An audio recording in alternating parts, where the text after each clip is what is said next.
L'invité du jour, soyez bienvenus si vous nous rejoignez sur les réseaux, mais aussi bien sûr sur l'antenne de Chéri FM et Tandber Pays Salonnais.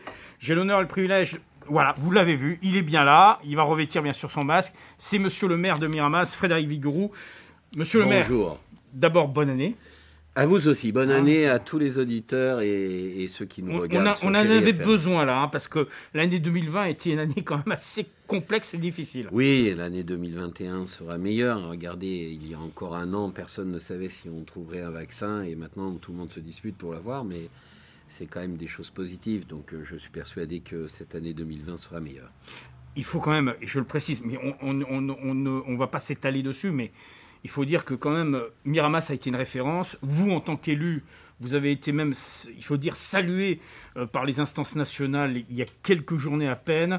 Vous avez eu la Légion d'honneur et c'est dans ce cadre-là, dans cette mobilisation, face à cette pandémie, face à cette mobilisation sur le terrain, je pense que cette Légion d'honneur n'est pas seulement celle qui a été remise au maire de Miramas, mais au-delà, à tous les services et à tous ceux qui ont été les acteurs de cette sensibilisation. J'ai plus rien à rajouter. C'est ça ?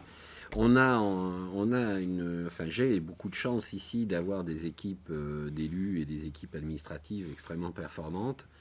Et surtout, j'ai des médecins et des infirmiers hallucinants.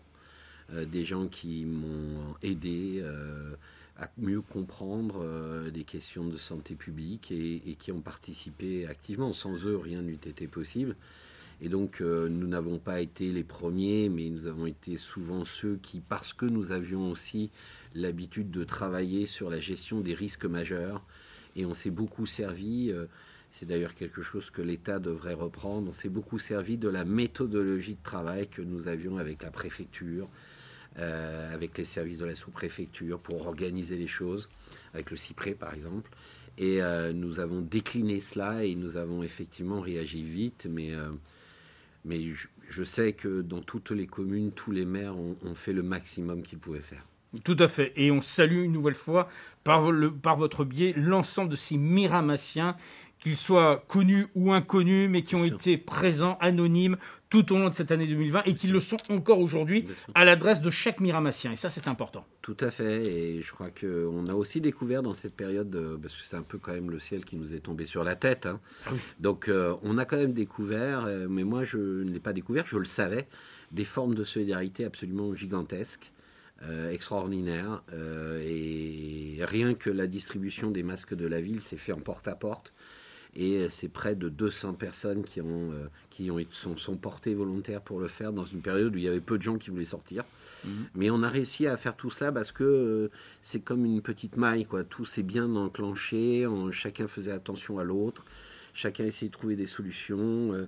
Je me souviens encore d'un ex-colonel d'armée de l'air à la retraite qui nous a aidés. Je me souviens encore de ces infirmiers extraordinaires qui roulaient le soir à 20h pour remercier les gens, qui les remerciaient eux-mêmes en applaudissant.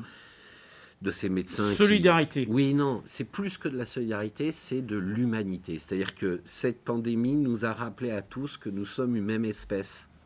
Et que, donc, même si nous avons des différences, eh bien, nous sommes très proches des uns des autres. Et que nous sommes très dépendants. Et dans cette histoire de Covid, ça nous rappelle que notre voisin, notre cousin, nos parents, nos professionnels de santé sont aussi importants. Et donc peut-être que ça nous apprendra, je l'espère, tout à fait, à mieux respecter. Je pense qu'on a fait un pas. On a fait un pas énorme dans ce sens. Oui. Maintenant, je vois aussi que pendant la période que nous avons commencé à vacciner dès la semaine dernière, nous, donc le centre a été retenu par l'ARS. On va en parler dans un instant d'ailleurs. On voit aussi maintenant ressurgir quelques comportements très peu, mais un peu agressifs.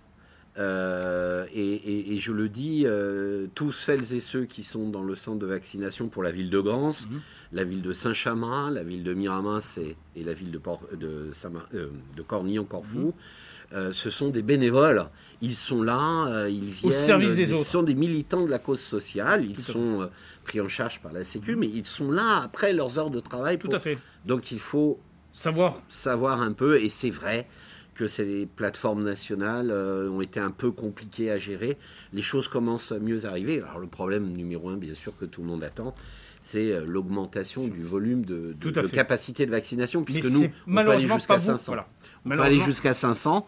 On en a fait 600 et quelques la semaine dernière. Tout à fait. Là, on est à pas loin de 150, presque voilà, 200. On peut faire à peu près 86 doses ou un peu plus par jour. On est prêt pour aller beaucoup plus loin, mais j'espère que tout cela va se régler dans les semaines qui viennent. On peut dire que la symbolique de Miramas, une ville, des vies, s'est concrétisée pendant cette année 2020. Oui, ça date de 2000, je sais. 2008. Et là, ça s'est encore plus affirmé. Ah là, oui, là, franchement. Mais encore une fois, c'est l'humanité qui l'emporte dans cette histoire.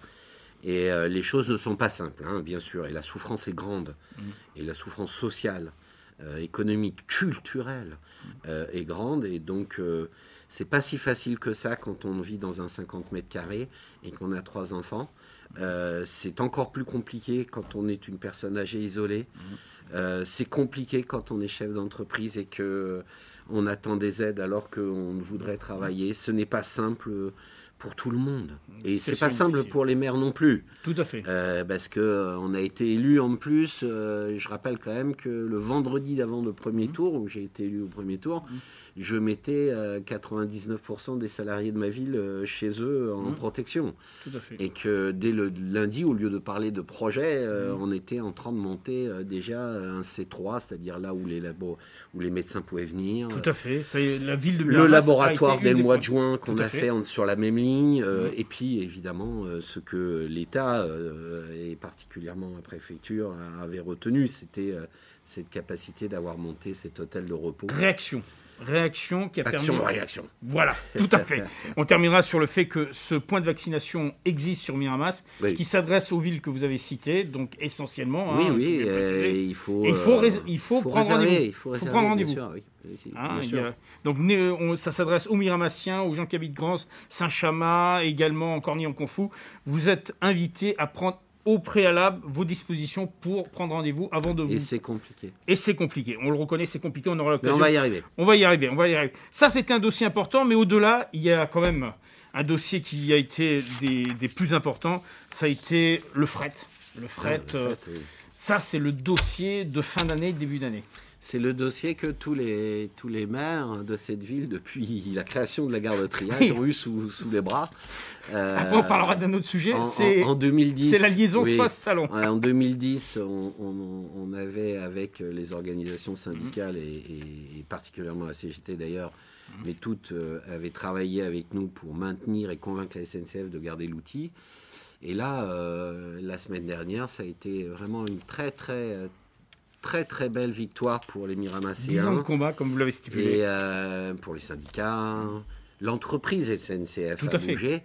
Un peu, je dirais même beaucoup, sous les coups de boutoir de la préfecture. Vous voyez, souvent, quelquefois, on peut crier sur... Mais nous avons eu des préfets de région et des sous-préfets qui ont tous... on va terminer, en tout cas, pour cette interview aujourd'hui, autour de cette période, il faut le dire, on n'est plus totalement en janvier, on est quasiment en février. C'est une année 2020 qui s'annonce, avec aussi des projets, une volonté politique de votre équipe d'aller encore plus de l'avant, malgré les conditions sanitaires. On a tiré quand même, je le dis modestement, on a tiré un certain nombre de conclusions.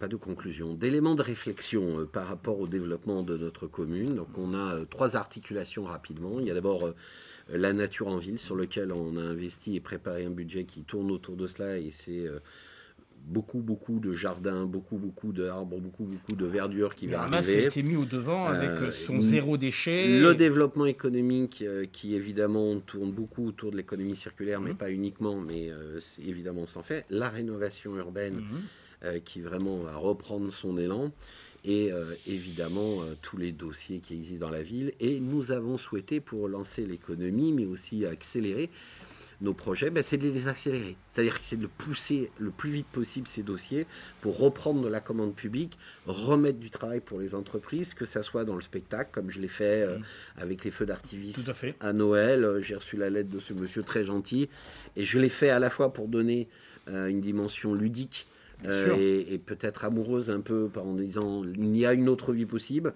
Et en même temps, on a fait travailler le domaine et on va continuer encore dans le domaine culturel à faire travailler des petites troupes. Tout à fait. On sait qu'avec les Nuits Métis, il y a tout un travail qui est fait. Mais encore plus large.